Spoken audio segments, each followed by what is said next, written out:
Welcome to the session on planning and control. Earlier we talked about planning in some detail, what planning is, what its significance is, how planning can be carried out effectively. What we're going to do in this second part is to examine control in some detail. Now, it's interesting, when we talk about planning, we often talk about it in the same breath as control. We talk about, it sounds almost like one word, we talk about planning and control. Okay? What planning and control do we have on this particular project?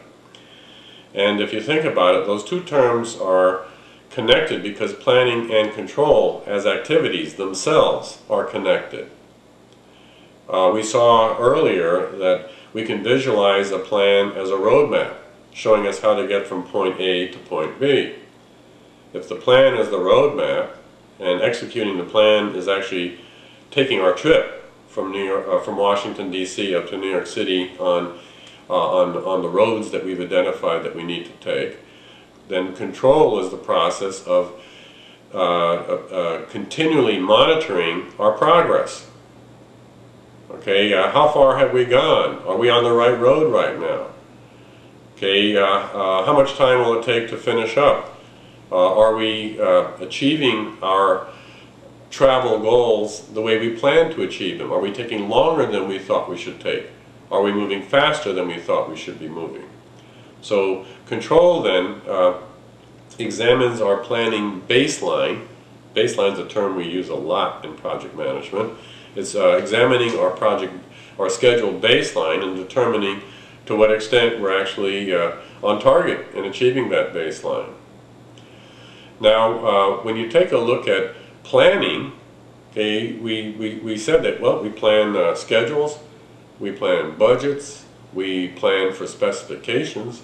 If that's what we're planning, and control is linked to planning, then if we're planning schedules, budgets, and specifications, then control is the process of determining, are we actually executing our project to achieve the schedule, to work within the budget, to achieve the specifications that we've actually identified. So all the tools and techniques that we use to create a plan, we revisit when we control, because we want to examine all of our baselines that we have, that we developed during the planning process, to see whether in fact they are being achieved according to the plan. Now, when you take a look at control a little more formally, you can see that it's comprised of a number of pretty specifically identifiable steps. So let's step through the control process in a more formal way. Okay, now the first step is to identify variances between what's actually happening and what we plan to happen. During the discussion on effective planning, we saw that good planning requires that you work with metrics, with measures. Okay, for example, when we talk about planning schedules, one metric that's important is the date. Okay, the dates during which efforts are carried out. Another metric is the physical duration of a task. When we talk about budgeting, obviously important metrics are dollars. How much money did we plan to spend? How much money are we actually spending? So with control, the importance of establishing metrics during the planning process becomes very, very significant. Now we can really see why it's important when we were planning our schedules, our budgets, our achievements of specification that we created. We developed various measures for the planning purposes, which now that we're controlling, we're going to revisit. Okay, did we actually spend 5 days to install that piece of equipment? That's what the plan said. It looks like we spent 6 days. Okay, did we actually spend 4 days testing that piece of software? The plan said it was supposed to take 4 days. We did it in 2 days. Okay, so with control, one thing you do then is you examine the variances between what's actually occurring, okay, how much you actually spend, how much time you actually take, the actual specifications you've achieved, Okay, you compare what's actually happening against what you plan to do. And then the variance would be the gap between the plan and what actually is happening.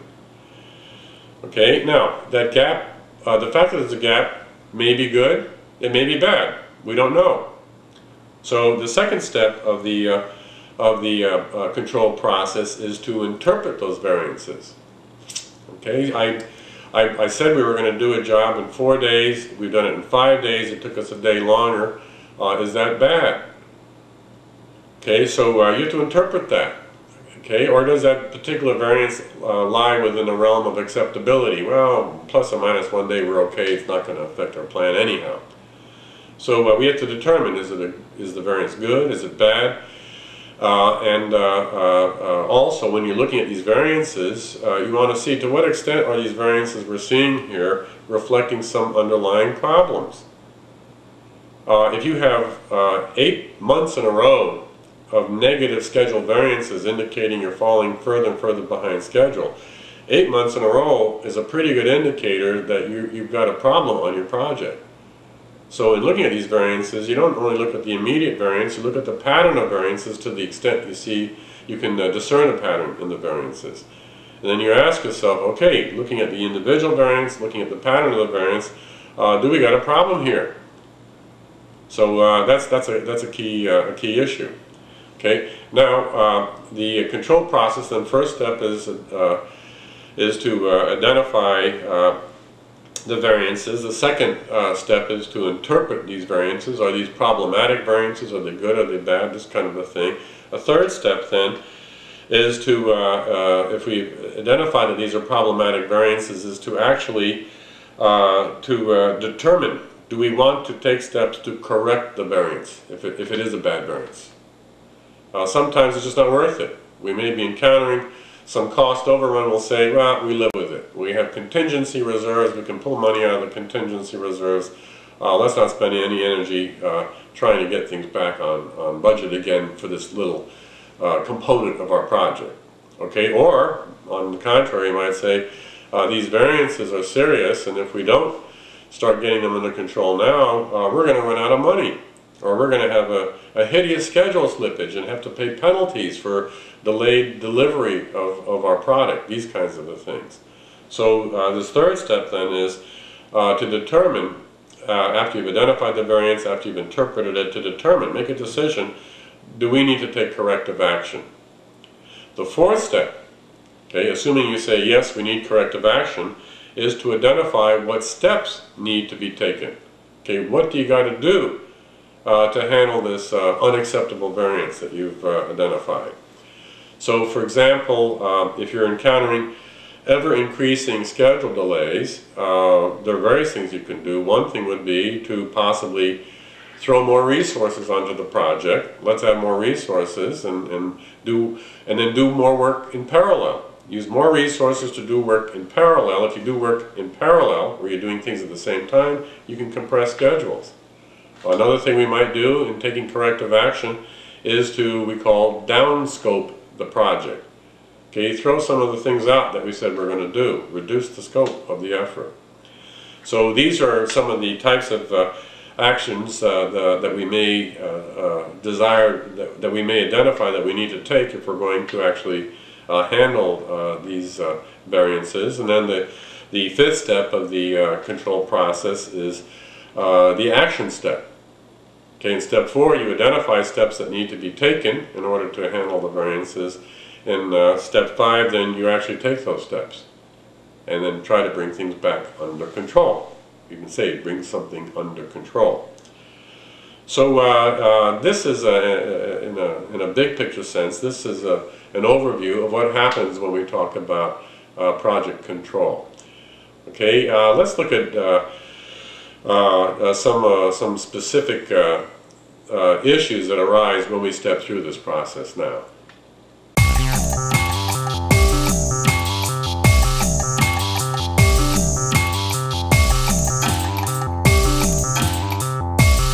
Okay, when you're involved in control efforts, one of the things you should be prepared for is the reality that you're not going to encounter lots of zero variances. Okay, zero variance means that you executed your schedule exactly as planned. You planned to do a job in 10 days, it took 10 days to do. Okay, so there's no gap between what you planned to do and what you've actually done. So you're not going to see lots of zero variances in the cost arena either. You said in March we're going to spend $104,000.27. In point of fact, you spent $103,000.82. You're going to have a little variance there. So the reality is that we almost always encounter some variance. Okay, now why do we encounter variances? Because our plan was a guess. All plans are guesses. Okay, even the best plan in the world is based on guesswork, because with planning you're trying to project into the future, and the future is unknowable to a certain extent. Now, the more often you've carried something out, the more frequently you've carried something out, then in general the better your plans are, because your plans are based on lots of experience, and the projections you have on how long it's going to take to do a job, or how much money it's going to cost, or how many people you need, these projections are going to be more accurate. They're based on experience. If you're dealing with something for the first time, you've never done it before, okay, that's called a first-of-a-kind project. Okay, if this is the first time you've done something, then you don't have the experience base to make good estimates. Okay, on what it's going to, how much time it takes to do a job, or how much money it's going to cost, or whatever. So you can expect that when you're dealing with first-of-a-kind projects or state-of-the-art projects, your variances will in general be larger than they will be if you're dealing with projects that you've carried out many, many times. Okay, now that's an important point, because on some of these state-of-the-art projects or first-of-a-kind projects, it may be very important for you to try and do things within budget and within schedule, so that you don't want to see large variances. And when you start encountering large variances, you start panicking and all that. It's important when you're planning a project and then preparing to control it, that you have to realize that on state-of-the-art, first-of-a-kind projects, you have to tolerate larger variances. You have to be willing to tolerate larger variances than with standard routine types of projects. That should be built in to the overall planning process. Okay, when you're making your estimates of how much time it takes to do things and so on, recognize if you're dealing with a first-of-a-kind project that whatever guess you have is far less likely to be on target than when you deal with a routine project. So the point I'm trying to make here is, one, on your projects, you will, as you're doing control activity and you're checking the variances on the different efforts you're carrying out, you will find that there are variances, that there are gaps between the actual and plan, and these are inevitable. They're not bad, they're not good per se, they're inevitable. Okay, because our plan was a guess and reality will differ from the guess. Now, a question arises at this point, okay, if variances are inevitable, is there some way to distinguish whether a particular variance is good or bad? Okay, or, you know, is this a real serious variance that we should be paying attention to, or is this a variance that lies within the realms of what we would expect to encounter on a project of this effort? Okay, so what we're saying here is that you want to establish the boundaries of what is acceptable or unacceptable. For example, on a routine project, you may not tolerate variations of more than plus or minus 5%. Let's say we're talking about tracking budget variances, and in August you have a budget item that's budgeted to cost $1,000, and it cost $1,045. Okay, that lies within the say plus or minus 5% toleration level. Okay, that's 4.5% variance, so don't worry about it. On the other hand, if you have a $1,000 budget whose variance is $100, that's a 10% variance, that lies outside the plus or minus 5% range, then you better pay attention to that particular variance. Okay, so what we want to do then is to establish levels of toleration of variances that we're willing to live with. Now clearly on first-of-a-kind, state-of-the-art projects, you're going to have variances that are predictably going to have variances that will be substantially larger than plus or minus 5%. So on these first-of-a-kind projects, you may say we have to tolerate variances that are up to 25% higher than planned, and say 15% lower than planned. This kind of a thing. Okay, so what I'm trying to show now is that the plus or minus doesn't even have to be symmetric. Okay, it could be plus or minus 20%, or it could be plus 25%, minus 15%, whatever. So, so what we have here then is a technique called management by exception. Okay, management by exception says identify the baseline through the planning effort, how much time it's supposed to take to do a job, how much money it's supposed to cost. Then identify the boundaries, the plus or minus factors that you're willing to live with in terms of variance. Okay, and then once the project is underway, track your actual performance against these boundary levels here. Okay, are we spending more than 5%? Excuse me, are we having variances of greater than 5%? Is it less than 5%, plus or minus, this kind of a thing? And then based on this information, you can determine whether the variance is unacceptable. So during the planning stage, you have to identify what are the boundaries. Okay, what can we live with later on in executing a project when we actually encounter variances? What can we live with? Okay, now this technique, as I say, is called management by exception.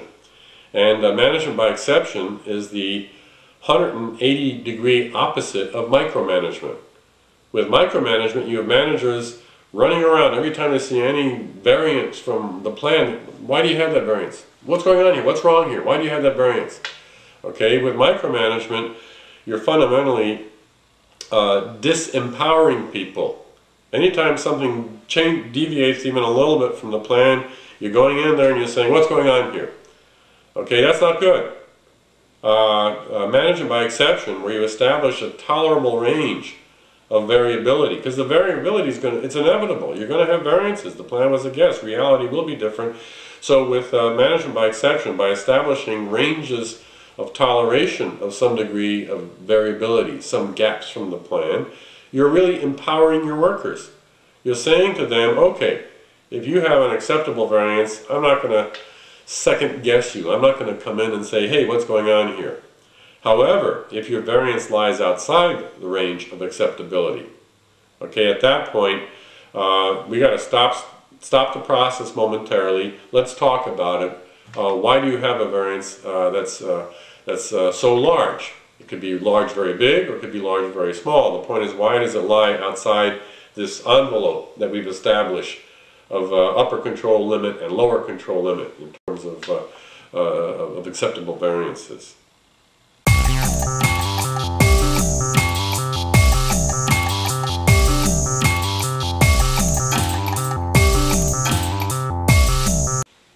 Okay, when doing control, let's look at another issue that we have to contend with. Okay, and that is that when doing control activities, you have to look at cost and schedule and specification variances concurrently. You can't just look at one variance in isolation from the others and be able to interpret what's going on. For example, let's say you work in an organization that right now is under very serious budget constraints. They just don't have a lot of money. Revenue projections for the next couple of years are pretty low. They're very cost conscious. It's tempting, if you're a project manager in this organization, to focus most of your control effort to tracking budget variances. Okay, month by month, your major obsession is, am I under budget? Because if I'm over budget, I'm afraid that my management will beat me up, okay, because we can't afford to have cost overruns on our projects. So you spend most of your energy and your attention focusing on budget variances. And you may find that in March, you suddenly have 20% cost overrun for that particular month. That is, you spent 20% more than you were budgeted to spend in March. Now it's tempting in that situation to immediately assume that we're in big trouble, we have a cost overrun, the project's going to be in trouble, we're going to run out of money, and so forth. It's tempting to think that if you haven't done a thorough control examination.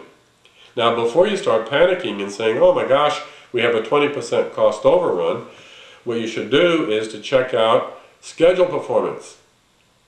Okay? If you check out schedule performance, it may turn out that during the month of March you got 30% more work done than you originally planned. Okay? The price of getting more work done was a 20% temporary cost overrun. That's not bad, it's good. I got 30% more work done and spent only 20% more to do it for that particular month. Later on, you're going to save all this money. You're going to get the job done faster. Okay? So this is called integrated cost schedule control. Don't ever look at a cost variance by itself. Cost variances should always be examined concurrently with schedule variances. Okay, look at the two together. Similarly, never look at a schedule variance by itself. You may be beautifully on target with your project, but the price you pay to stay on target may be spending lots of extra money hiring extra people to maintain schedule. So you're running out of money. You're on target from a schedule point of view, but from a cost point of view, you're running out of money. So in project control, this issue of integrated cost schedule control is one of the most important issues that you should contend with, that you should be a master of. Okay, and that is that a cost variance by itself can't really be intelligently interpreted. A schedule variance by itself can't be interpreted intelligently either. You really need to look at both cost and schedule performance concurrently. Now, again, that's the most rudimentary, simple approach. There are other things that you need to take into account also, beyond, say, the cost and the schedule. You have to determine, earlier we talked about critical chain scheduling, where you're trying to identify bottlenecks. Maybe there'll be delays in people showing up. So part of the control activity goes beyond looking at charts. Okay, goes beyond looking just at data. Part of the control activity means doing something called issues analysis. Every month you should have the project team create a list of issues. They maintain these issues in something called an issues log. Okay, an issues log is a list of issues that we're concerned about this month. It's a form of risk analysis if you think about it. And one of the issues that may come up as part of your control effort is that there's a crisis in another part of the company. Because of this crisis in the other part of the company, we're not going to be able to get some of the resources from that division that we were planning to get. Okay, that's control effort as well. And it's not based on your baseline metrics, it's based on your issues analysis, your risk analysis, where you've determined that certain issues have arisen that can jeopardize our plan. Okay, so when we talk about integrated cost schedule control, it's also good to think of integrated in even a broader sense. Integrated means don't just stick with one set of numbers, okay, the cost data or the schedule data. Certainly at a minimum, look at cost and schedule data together, look at them concurrently, and also look at the cost and schedule data in a broader context of what can we anticipate is going to occur in our organization or outside our organization that may affect future cost and schedule performance.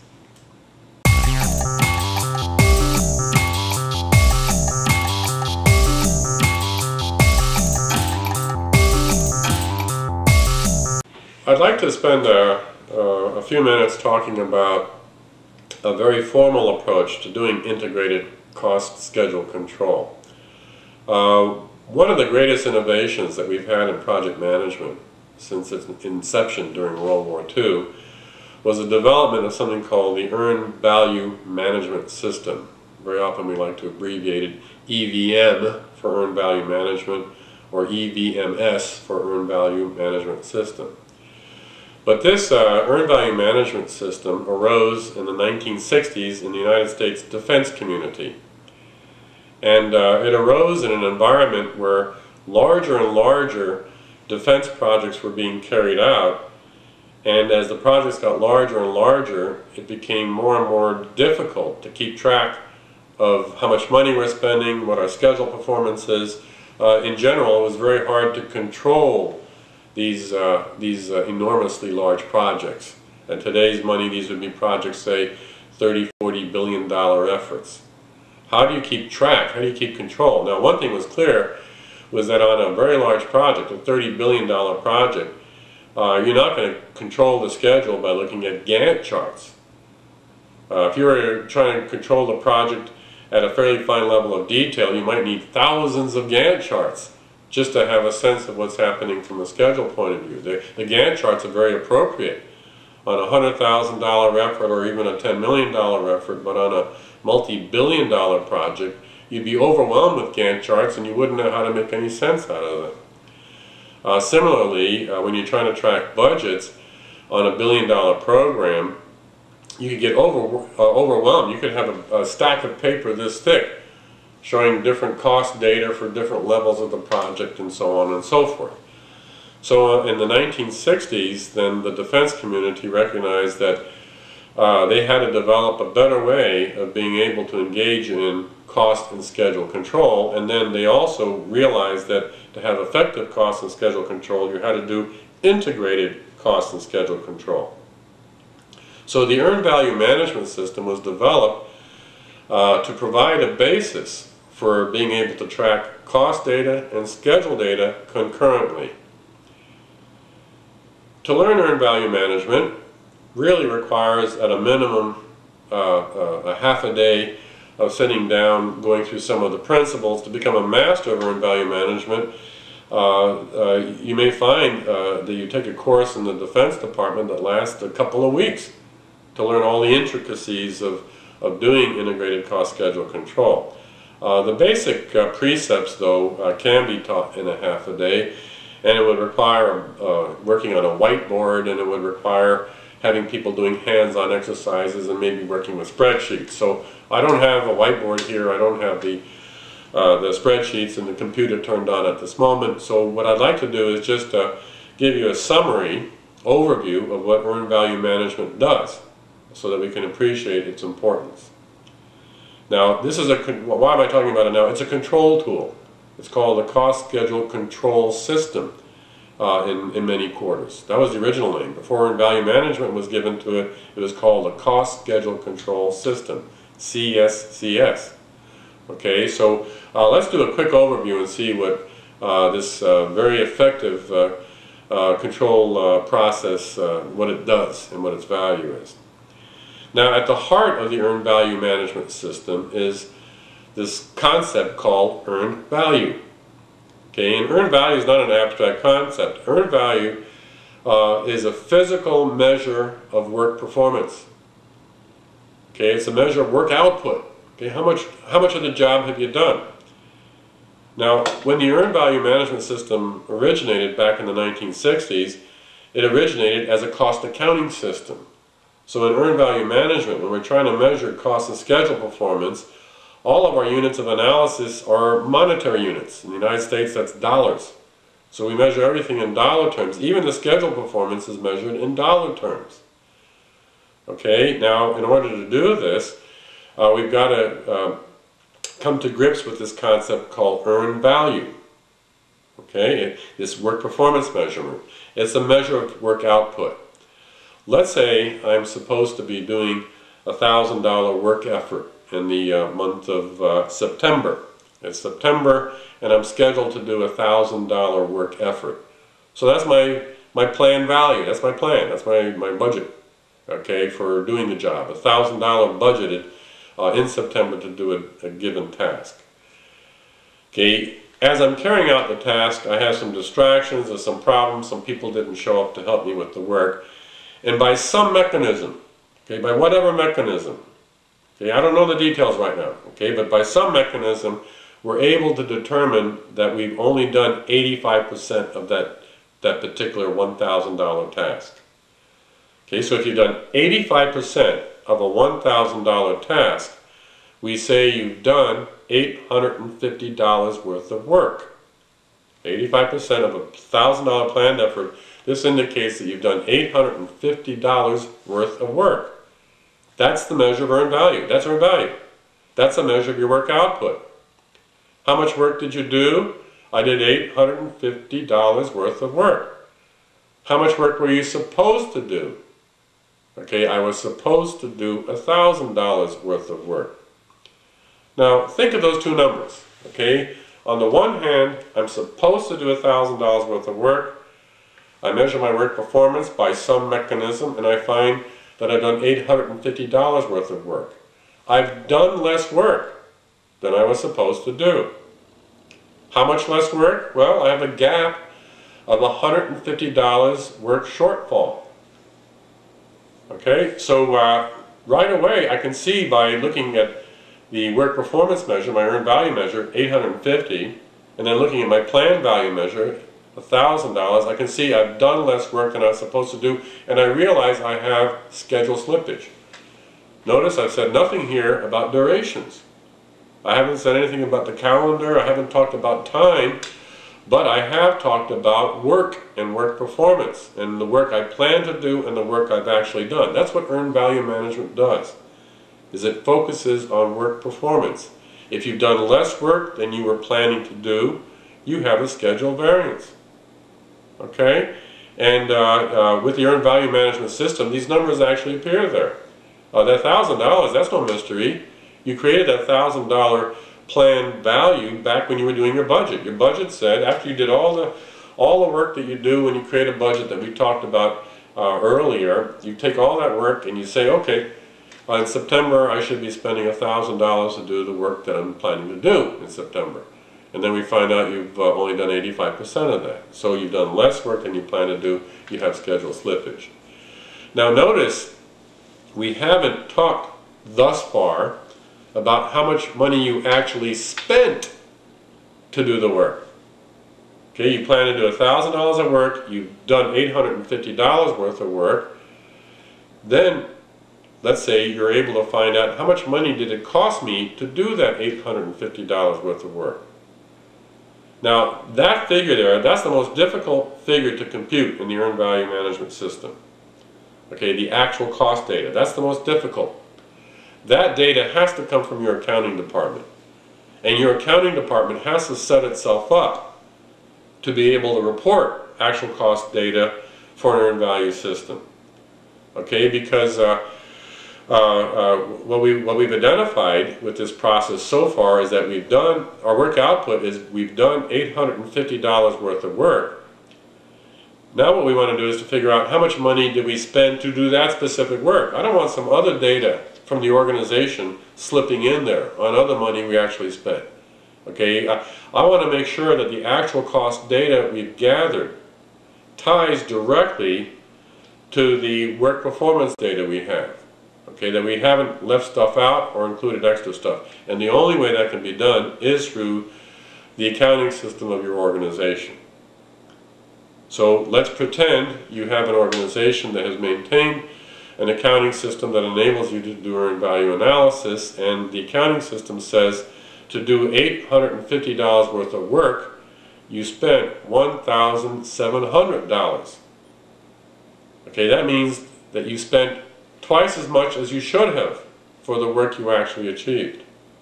So clearly in that particular case you have a cost overrun. Now let's just go back and revisit this.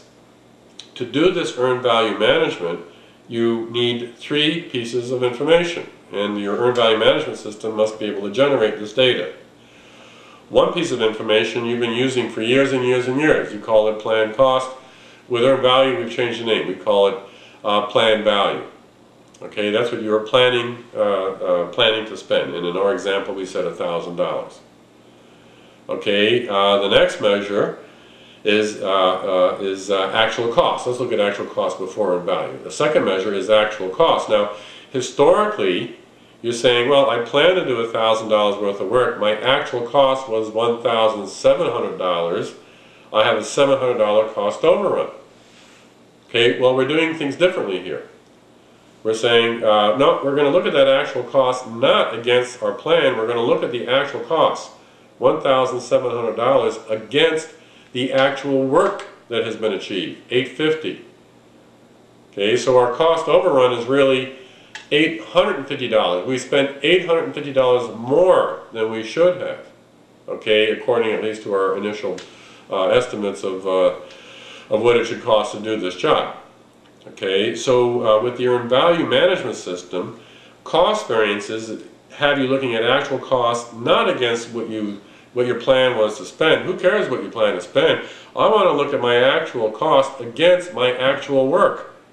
And the actual work is earned value. Now, if I spent $850 actually to do $850 worth of work, my cost variance is 0. Okay, 850 minus 850, I have a 0 cost variance. However, notice I still have a schedule variance. I was supposed to do $1,000 worth of work. So if I have those 3 data points, my planned value was $1,000, my actual cost, what I actually spent to do the work I've done, was $850. But good news, I've done $850 worth of work. That's my earned value measure. With those 3 measures, you can see that you have 0 cost overrun. Okay, you're actually spending money in accordance with the work you've done, but you are behind schedule. So, in that case, I have a schedule variance, a negative schedule variance. I'm behind schedule. But at least I'm spending money in accordance with the plan. Okay, I'm spending money, I'm getting the value from the work effort that I was planning to get out of it. Okay, you might have even found that to do the work you've done, it might have cost you $750, not $850. So you're actually $100 under budget. So there you're under budget, but behind schedule. So this technique called earned value management enables you, with just a few numbers, with these 3 numbers, okay, to have a very good sense of your integrated cost schedule status. Now, what's really nice about this system is that the analysis can be done at any level of your work breakdown structure. Remember, from basic project management, you should know that a work breakdown structure is a document that shows your tasks, your subtasks, your sub-subtasks, and so forth. So it's either a product-oriented or task-oriented family tree that shows all the level of detail of your project or high aggregation of your project effort and so forth. Well, with earned value, you can do these integrated cost schedule analyses at any level of the work breakdown structure, from the most detailed level, which is called the work package level, all the way up to the overall project level. Okay, so this is a great tool. This is the kind of tool that all project managers should be very familiar with. This is the kind of tool that can help you even on a $10,000 project. It can be helpful.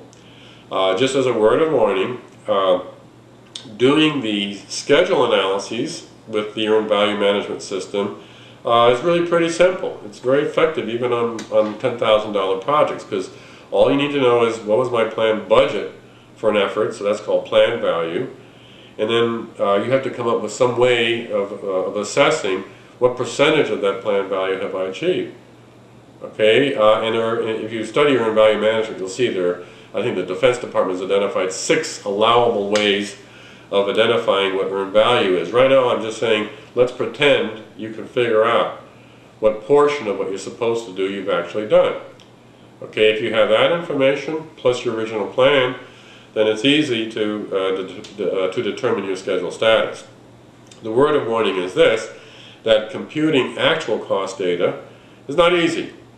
Okay, it requires certain accounting capabilities that project managers themselves don't have. A project manager can track schedule status. A project manager does know the budgeted cost of an effort, that's the planned value. They should know how to compute what portion of the planned effort they've achieved. Thereby, they can use the earned value management system to do schedule variance analyses, but they themselves don't have in hand, and they cannot create the actual cost data to enable them to do the cost variance analysis. But that's okay. Even if you have an organization with the cost data, then you can do it. If you don't, you can still use earned value management approach, methodology, to come up with quite accurate estimates of your schedule status.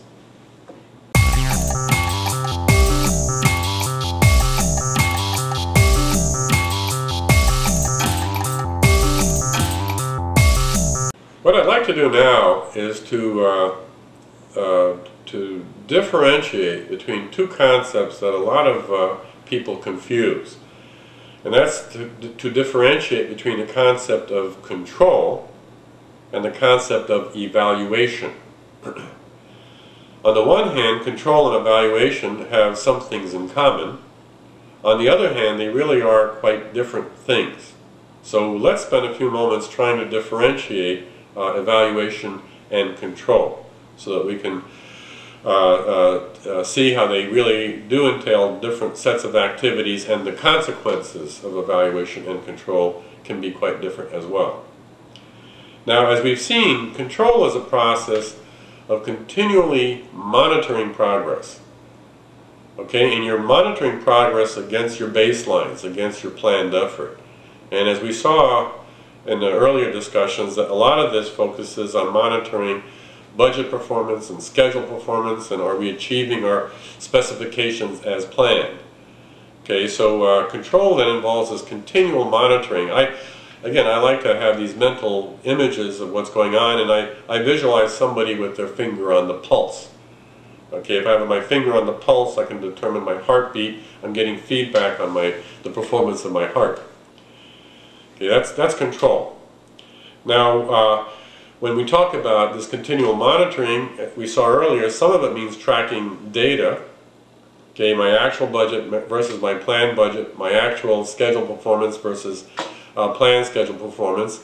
But we also saw that control means you're also tracking broader issues as well. Okay, you're trying to be careful about things that you haven't quantified. You want to take into account the whole environment in which your project's being carried out, to see if there's anything in there that may cause you to miss your budgets, your schedules, or miss achieving the specifications. Okay, so when you walk in your office and when you're in your office and you get out of your office and walk around the floor to see how your employees are doing, that's a form of control. It's not quantitative, but you're going out there, you're examining how people are performing. Are they working hard? Are they not working hard? Do they look confused? You talk to them. You get feedback. In the old days, we used to call that management by walking around. That was very popular in a book called In Search of Excellence. That was one of the concepts. And it's a good control tool. Walk around, see how people are doing. Another control tool would be open door policy. Open door policy means, as a manager, don't keep your door shut. Don't keep people out of your office. Let people come in whenever they have an issue. Okay, let them walk in. That's called open door policy. And you're getting feedback there. You're getting a lot of valuable feedback. Someone comes in and says, you know, we're having trouble on the floor. Things just aren't working out. Or, hey, I just got some bad news from a client. So the key thing with control is to get feedback. Okay, feedback information. Now, evaluation, in contrast, is not continual monitoring. Rather, it is periodic stock taking. You do evaluations from time to time. Control is ongoing, it's continual. Evaluation is done periodically. Now, whereas control is looking at actual versus planned performance of schedules and budgets and those kinds of things, evaluation tends to focus on the achievement of your most basic goals. These were goals and objectives that were established back when you chose the project. When you choose a project, you choose them according to some selection criteria. These criteria capture your organization's goals, your organization's objectives. There may be some financial criteria, some technical criteria, okay, some human resource improvement criteria, whatever. These were important objectives and goals established back when you chose the project at the time of the project's launch, Now with evaluation, what you're doing is you're coming back and reviewing some of these, I call, big picture issues. And you do it from time to time. Okay, technically, are we achieving the technical objectives that we had established on the project? Okay, financially, are we achieving our financial goals? Okay, from a human resource point of view, are we doing things properly and achieving the goals we established and developing our staff from an HR perspective? So these things are done from time to time. You're not doing this hour by hour or day by day as you do with control. These are various kinds of various activities carried out periodically. That's why I said earlier it's periodic stock taking. Now, in order to maintain objectivity in doing evaluations, the people that carry out the evaluations very often are outsiders. We bring in people from outside. Okay? Presumably these people are experts. They know what they're talking about. So we have outsiders coming in and reviewing our technical performance, our financial performance, our HR performance, and so forth. And again, it's done from time to time. Now, if you're bringing in outsiders and they're coming in and examining your work processes, your work efforts, your achievements, then obviously sit down and think about this a moment here. You can see this starts getting pretty expensive. It becomes disruptive. As evaluations are carried out, work has to be temporarily halted in order to answer the questions of the evaluators, in order to give them a chance to see what's happening. Okay, so this is a very serious issue with evaluation, because the team members being evaluated very often don't see enormous value in the evaluations. All they see is a team of outsiders coming in, disrupting their work effort. And it gets very frustrating during this process of evaluation to have these people disrupting your work effort, maybe causing schedule delays that you're going to be punished for in an evaluation. So when we do evaluations, then we have to be very sensitive to the fact that the process itself will meet lots of resistance amongst the people who are being evaluated. Now, I used to be a professional evaluator for many years, back a long time ago, and I used to observe the evaluation process from the point of view of an insider, an expert in the evaluation effort. And my conclusion was that most evaluations, the majority, are not carried out very well. Okay, they're pretty poorly done. And very often my sympathy lies with the people being evaluated. They sometimes resist this evaluation, they're nervous about the whole process, and my insights as an expert indicate that very often they should be nervous about the evaluation process. So let me share with you some of the dangers of evaluation, not to discourage you from evaluating, because on all of our projects, evaluation is a very important function. We need to evaluate. The issue is, are we carrying out the evaluation function properly? Or are we just going through the motions of having these policemen and women come in, reviewing people's performance and then punishing them? That's the way many people see evaluation, and that's not a good perspective. So let me share with you some of the typical pitfalls of evaluation that we have to watch out for.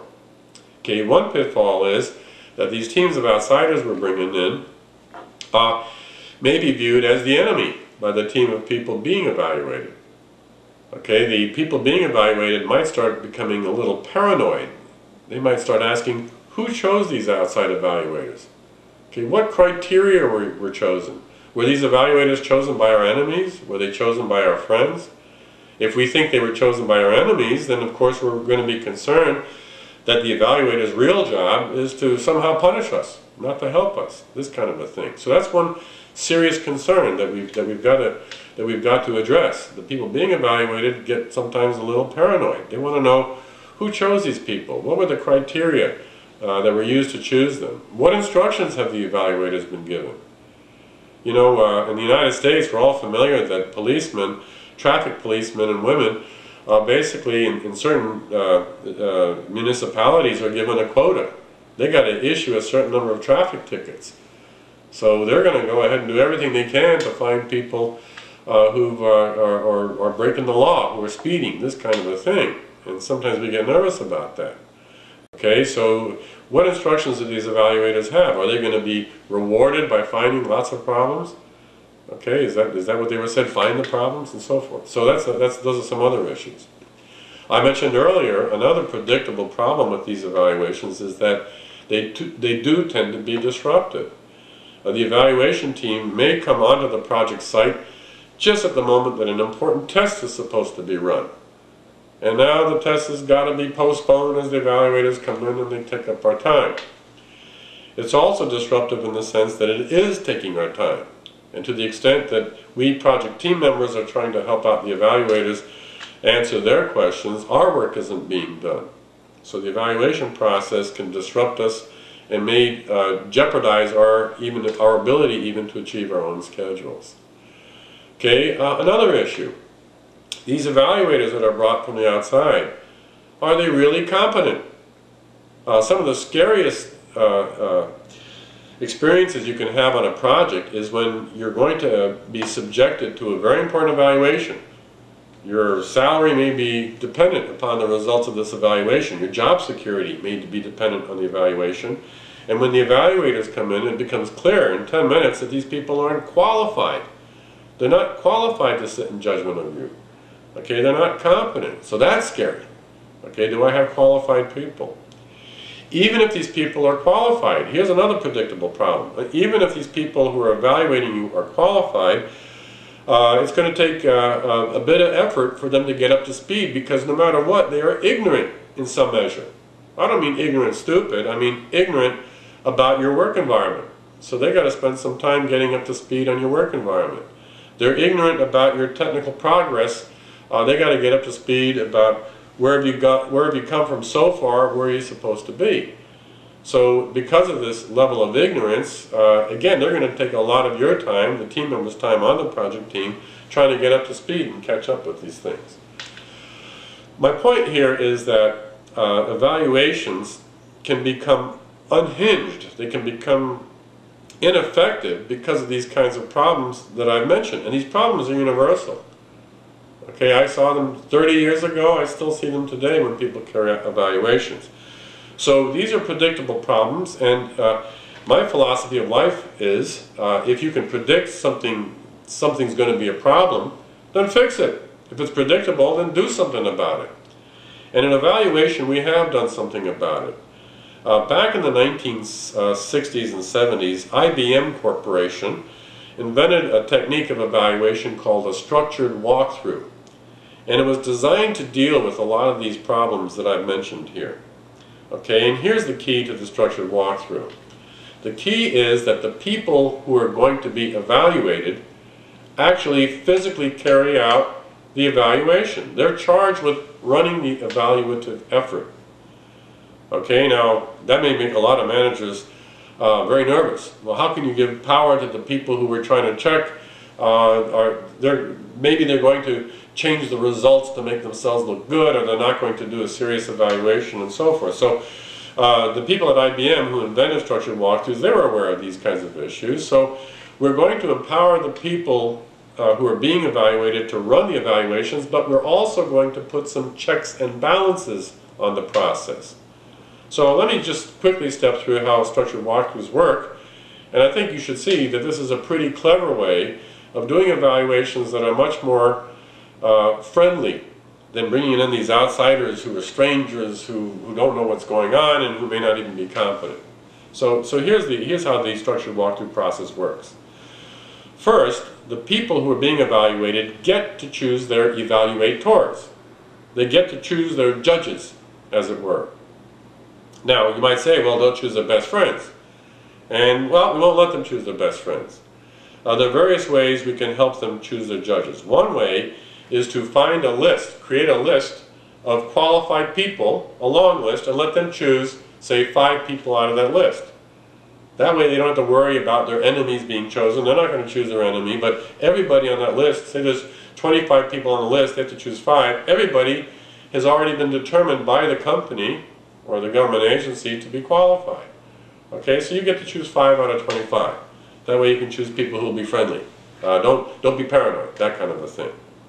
Another approach is to let them, on their own, choose people they would like to evaluate them, and then screen the evaluators to make sure these people will be fair, that they are going to do their jobs well. So the first rule of the structured walkthrough is let the people being evaluated choose their judge and jury, as it were. Okay. A second rule is to let them establish the ground rules of the evaluation. Let them actually define the process. Now this is very important, because if the team being evaluated is defining the process, they're not going to schedule evaluations to occur at inconvenient moments. Okay, the evaluation will be far less disruptive than when somebody on the outside says, well, the only time I can come visit you is in the second week of October. Okay, well that might not be convenient to the team being evaluated. So the second rule then is let the team being evaluated choose the process. Let them define the process. And now you might say, well, they may set up a process where people stay away from the problem areas. Okay, well, we don't want that to happen. So even after they've established the process, let the process be reviewed by an outside team to determine whether the process makes sense or not. Okay, so that's another rule then of the structured walkthrough. Yet another rule of the structured rule established with the structured walkthrough is, as the walkthrough is being carried out, let the team members physically be in charge of running the session. Now, most project team members aren't good at facilitating meetings, so what in most organizations people do is they allow the team members to select from an outside consultant or the human resource department to select a facilitator who will act on their behalf. The facilitator's job is to serve the team. It's not to serve the organization in an abstract sense, it's to serve the team. Okay, and during the evaluation process, the judges and juries will be asking these questions. They'll be criticizing different parts of the project, but all this will be under a controlled environment where the facilitator will make sure that they don't start attacking too heavily. They'll make sure that the people, the team members, are given a chance to answer fairly. They'll also make sure that everything is done in the right time frame. They'll make sure the meeting doesn't go on too long, or people don't talk too long, that kind of thing.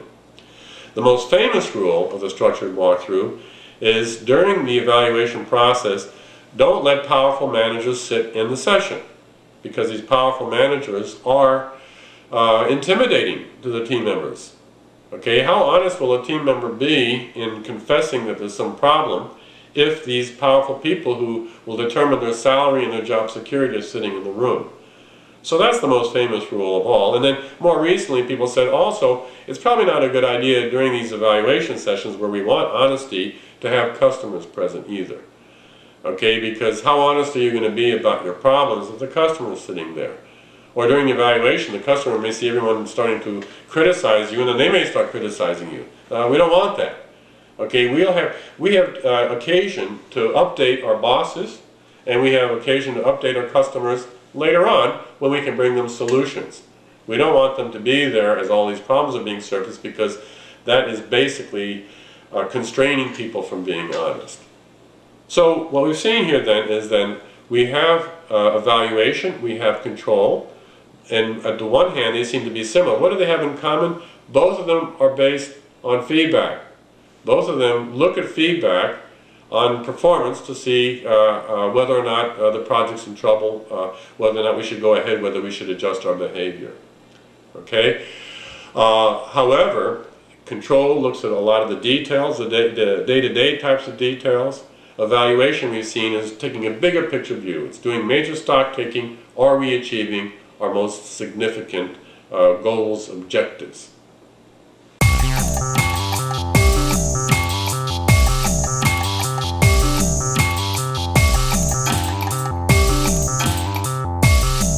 Okay, so we're now at the conclusion of our two-part session on planning and control. In the first part we talked about planning, and we saw that planning is analogous to a roadmap. A plan tells us how to get from point A to point B. Okay, and it shows the road that we need to travel, that we need to follow to get from here to up there. And we saw that most planning efforts in project management focus largely on planning schedules, planning budgets, planning work to achieve specifications. So that's largely then what the planning process looks at. Now, we also, in part 2, looked at control. And with project control, our concern is to determine, is there a gap between what we plan to do and what we're actually achieving. So we're trying to track progress with control. And we saw that if planning is concerned with schedules, budgets, and resource allocations and the achievement of specifications, similarly, control will be looking at these same things, but from a different perspective. Okay, the perspective of control is there a gap between what we plan to do and what we're actually doing? Then, as we saw, we have to determine if there is a gap, and there's always some gap. Is this a serious gap? Is this a gap that needs to be remedied? If we want to remedy the gap, what steps need to be taken? Okay, and then we actually have to take the steps to remedy the problem. So control has an action component as well as an analytical component associated with it.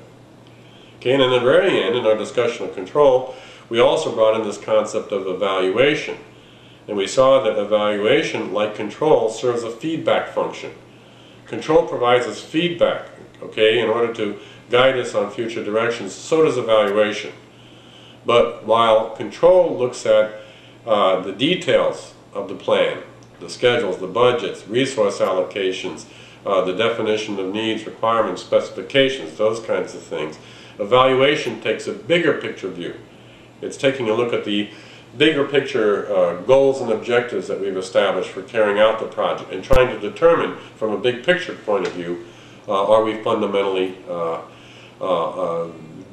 doing a good job on our project. So after all is said and done, when you talk about planning, control, evaluation, you'll see that by having effective planning, control, evaluation processes in place, we really are moving away from managing our projects in an ad hoc fashion. Ad hoc is accidental. Okay, one thing project managers should be obsessed with is to get rid of the accidental, and let's be conscious in doing our project effort.